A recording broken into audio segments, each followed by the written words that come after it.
उपमुख्यमंत्री एकनाथ शिंदेंवर ईडी सीबीआयची टांगती तलवार असल्याचा मोठा दावा संजय राऊतांनी केलाय।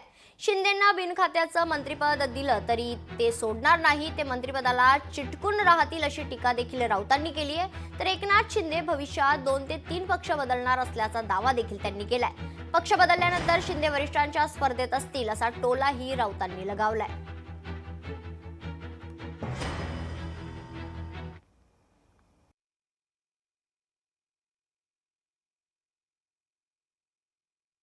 ते आता टेक्नॉलॉजीचा वापर करत असतील। एकनाथ शिंदे हुशार आहेत फार ते, आणि एकनाथ शिंदे नाराज आहेत की नाही त्यांनी सांगायला पाहिजे, आपण कसं काय सांगणार।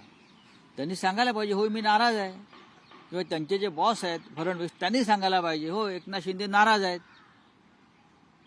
ज्या तिथे मंत्रिपदाला चिटकून बसलेले आहेत त्या तिथे नाराज नाहीत। त्यांना बिन खात्याचं मंत्री केलं तरी ते मंत्रिपद सोडणार नाहीत, तेवढी हिंमत लागते।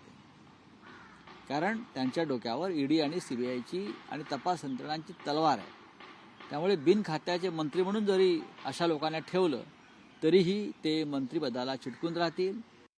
एकनाथ शिंदेने आता प्रवासाला सुरुवात केली आहे। एकनाथ शिंदेने आता एक पक्ष बदललेला आहे।